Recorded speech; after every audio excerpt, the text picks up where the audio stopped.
Cuando pensamos en San Pedrito, solemos imaginar llaves, barcas, redes, milagros, discursos, persecuciones, caminos apostólicos y grandes decisiones de la Iglesia naciente.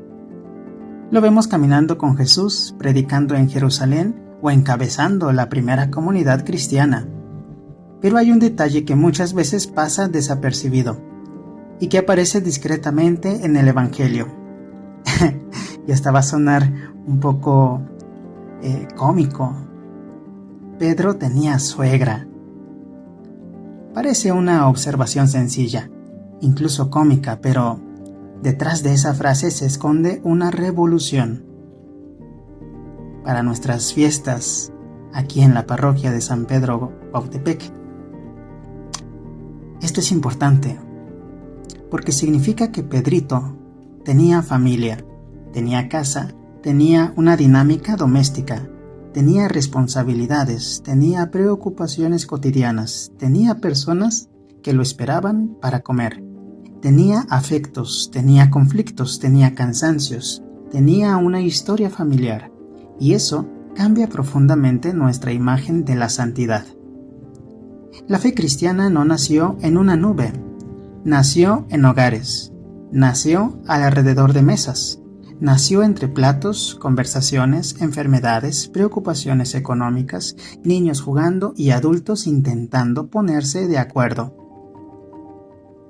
El Evangelio de Marcos nos dice: al salir de la sinagoga fueron con Santiago y Juan a casa de Simón y Andrés. La suegra de Simón estaba en cama con fiebre. Jesús entra en una casa. No entra primero a un templo, no entra primero a un palacio, no entra primero a una universidad. Entra en una familia. Y la primera necesidad que encuentra no es teológica, es una necesidad humana. Una mujer enfermita. Qué actual resulta esta escena, porque en muchas familias de México, y quizá por nuestras cuadras de Cuautepec, pero también en muchas partes del mundo, la preocupación principal sigue siendo la misma: la salud, el trabajo, la estabilidad emocional, la economía, la convivencia, la paz.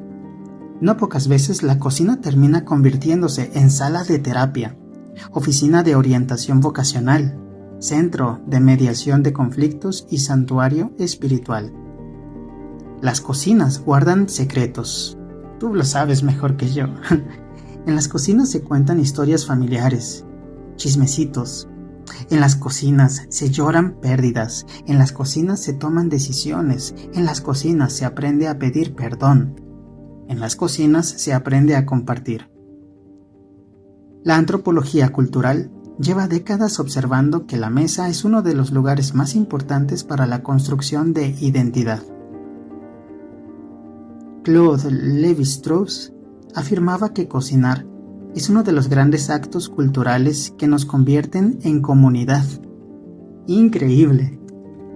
No es casualidad que muchas religiones tengan alimentos sagrados. El pan en el cristianismo, el Shabbat judío, el langar comunitario Sikh, la memoria celebrada en Oriente con un té, las comidas rituales indígenas. ¿Ves? La mesa es un espacio espiritual, y quizá nuestras abuelitas lo sabían mucho antes que los antropólogos. ¿Cuántos de nosotros aprendimos a rezar mientras alguien preparaba tortillas? ¿Cuántos escuchamos historias bíblicas mientras se calentaba el café? ¿Cuántos descubrimos el amor de Dios en una sopa servida cuando estábamos enfermitos? Las abuelas suelen poseer una forma de sabiduría que rara vez aparece en los libros. No siempre nos pueden citar a San Agustín, pero saben acompañar. No siempre conocen psicología sistémica, pero saben escuchar.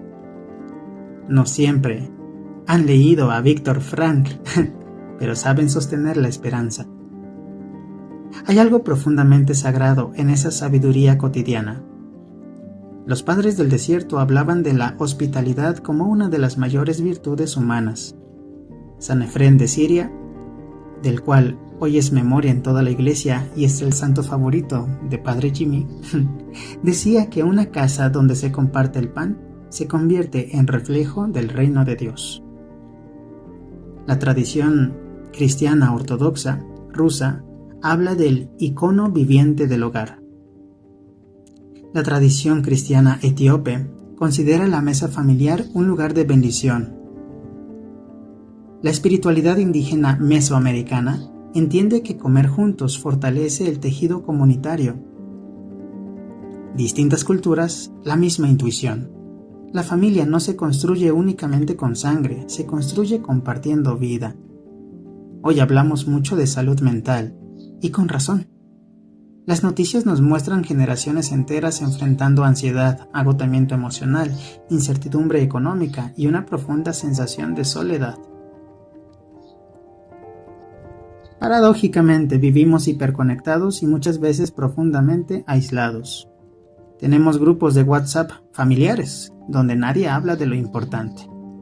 Tenemos cientos de fotografías juntos y pocos espacios para escucharnos. Tenemos redes sociales llenas de sonrisitas y hogares llenos de silencios. La escena de la suegra de Pedro vuelve entonces a interpelarnos. Jesús entra en la casa, observa, escucha, acompaña, sana. La verdadera espiritualidad nunca evade la realidad, la abraza. Fíjate, llega un hijo a su casa y mamá le pregunta, ¿cómo te fue hoy, hijo? Bien. ¿Seguro?, dice mamá. Sí, responde. ¿Y por qué te veo tan triste? Bueno, mamá, porque nadie me preguntó eso en todo el día.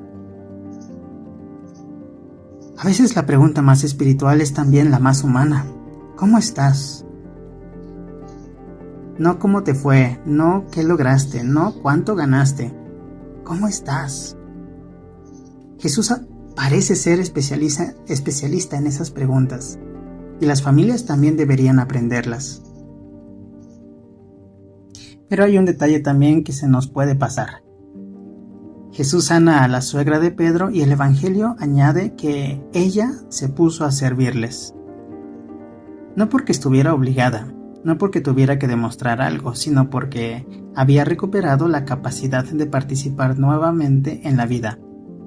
La verdadera sanación siempre nos devuelve a la relación, nos devuelve a la comunidad, nos devuelve a la capacidad de amar. ¿Qué significa estar sano entonces? La medicina puede curar un cuerpo, la psicología puede ayudar a sanar relaciones emocionales. La espiritualidad puede abrir horizontes de sentido. Necesitamos las tres, no son enemigas, no son aliadas. Así que hoy piensa en tu cocina, piensa en tu mesa, piensa en la persona que más ha cuidado de ti. En estas fiestas patronales, busca responder. ¿Qué aprendí de esa personita? ¿Qué tradición familiar quiero conservar?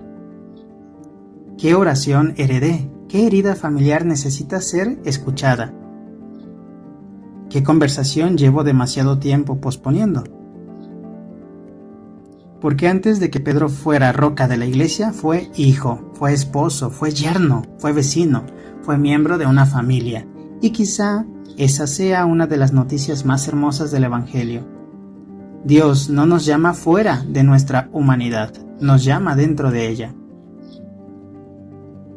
Sigamos preparándonos pues para las fiestas de San Pedro aquí en Cuautepec, donde los misioneros, los padres maristas junto con toda la comunidad parroquial te esperan con los brazos abiertos. Hasta la próxima.